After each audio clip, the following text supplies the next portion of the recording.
the most beautiful and accurate chess game of esports 2025 by none other than the great Levon Aronian. In this game, he showed us how to play against the London Veresov system, or the so-called Jobova London system, Jobova Rapport, whatever you call it. This is a very, very popular system, and Aronian in this game performed an accuracy of 99.2 and played a very beautiful attack against his opponent king. Let's see what happened in this game. His opponent is Andery Esipenko, a great superstar from Russia, and he started this game with pawn to d4. Aronian responded with knight to f6. By the way, he just won the freestyle chess in Las Vegas and he's in great shape. White plays knight c3.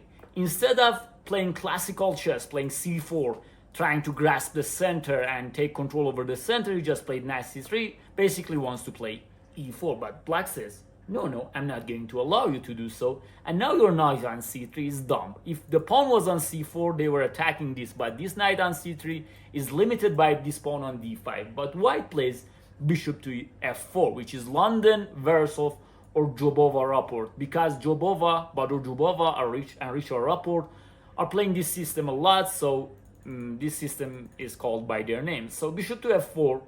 White is intending in some lines to play queen d2 on long castle, some lines f3, some lines just crushing black on the king side. Many players are playing it, our junior guys here, Rapport, Jobova, and many others. And in this game, Esipenko played this because he needed to win. And there are two schools of thoughts in this position for black. Many players are just simply playing e6, and later on maybe a6, bishop to e7, sometimes with c5, and this is very good. But Aronian is just going to crush in the center. He says, when my opponent is not going to crush me in the center, I'm going to do so. And with c5, I'm going to put a lot of pressure on this center. White played e3. Keep in mind that in all of these variations, black should consider knight to b5. But in this position, we are going to refute it by queen to a5, because knight c3, knight d4, black is just basically winning. So there is no knight b5, so you need to control your center and you need to protect your center. And now Aronian takes. Once again, knight b5 runs into queen a5, so you need to take back. In this position, you're simply going to play a6. With a6, we are going to stop any kind of nonsense by bishop b5, knight b5, or whatsoever.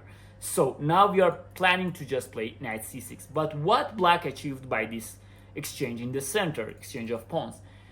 There are two very, very important benefits for black. First of all, he has two pawns in the center against one pawn in the center, so we have more control over the center with our pawns.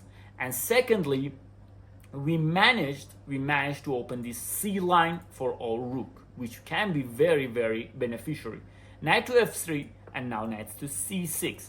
And one important thing is, now you cannot just simply protect your center by playing e3, because now this d4 point is a target for black. Now I'm going to play bishop g4, I'm going to play queen b6 and put a lot of pressure here. And since your bishop is on f4, your b2 pawn is also weak. So white plays knight d5 to prevent this bishop g4. And in some variations, white is just simply playing bishop e2, g4, h4, and just attacking like a maniac. But black is just simply playing bishop d7. And he says that whatever you want, just take it. I don't care. If you take my bishop, it's my bad bishop. If you take the knight, I'll just take back and I have a very good position. But white plays a3. This move is a part of the preparation of white. White cannot just simply play, because if you're just going to simply play bishop e2, I'm going to play e6, just controlling the center, castle, and now queen to b6, just targeting everything. And now it's basically not possible. White is not possible to defend. So if you take, I'm just going to take back, bishop e7, rook c8, knight d7, castle. Everything is coming, and black is completely fine. And black has some plans on the queen side, but what white achieved, I don't know. So this is completely fine. This is why Esipenko played a3. This is a very special move. So because of after e6, I can play queen d2. So no longer you can play bishop b4 with the idea of knight d4 and some kind of attacks. But black just simply plays rook c8. And both players are playing so fastly. This is a 10-minute game without any kind of increment. White plays bishop e2 to keep his options open. Sometimes maybe g4, h4, sometimes maybe castle long, sometimes maybe castle short.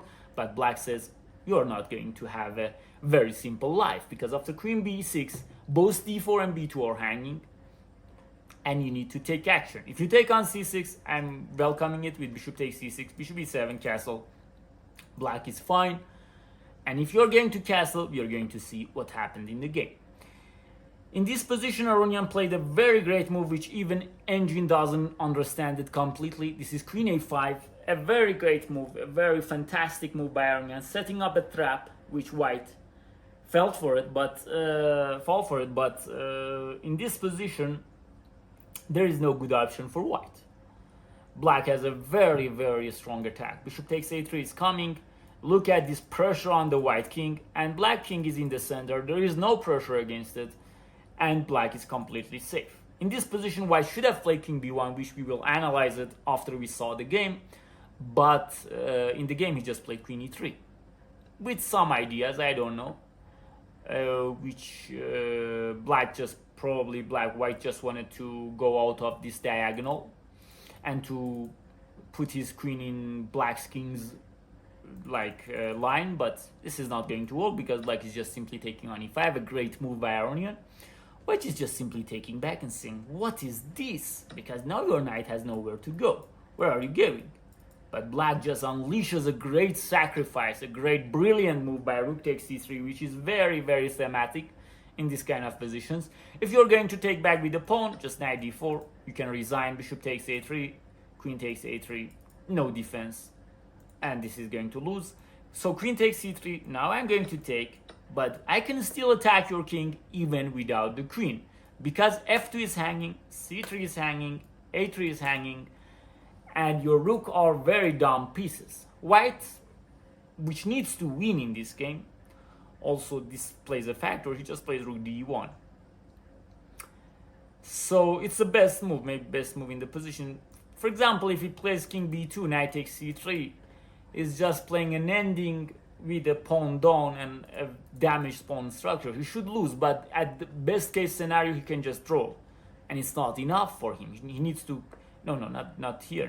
He needs to maintain his material advantage. But black is just taking and taking the next one. Now black even has the material advantage. And I guess this is the point which Aronian didn't play the best move. King e7 was the best.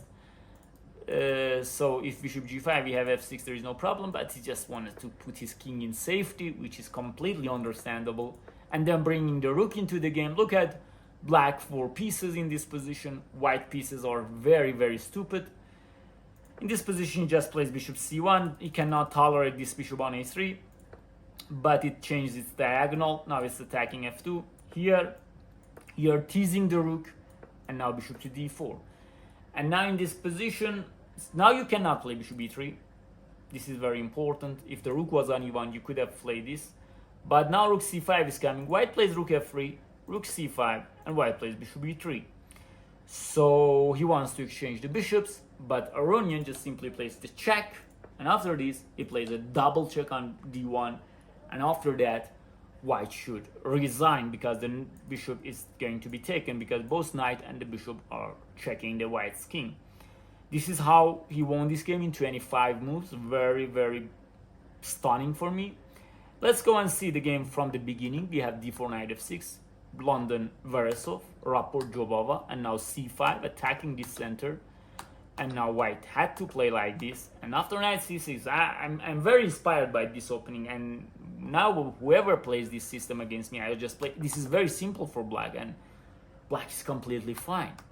a3, e6, just white was always in a worse position, and this is the only place that he could have played better, king b1, I mean, compared to the game. And now knight a7, very, very beautiful move. Bishop takes a3 is coming, this c3 is hanging, and it's very hard. Maybe you can take here, but black can even take back with the king. And this is fantastic. Bishop takes a3 is still coming. And if you're going to play like this, I'm going to take. You need to take back with the bishop. With rook, I have knight d4. And if you play like this, I play knight c6 back. And everyone knows that in this position, black is completely better. But in the game, we had this brilliance. Rook takes c3, and after that, white just crushed. Aronian performed a very, very great performance in this tournament. He he became caught the first place in his group, but then he got eliminated by Hikaru Nakamura, which is not a very strange thing. I hope you enjoyed this video and it was educational and beneficiary for you. Enjoy chess and life.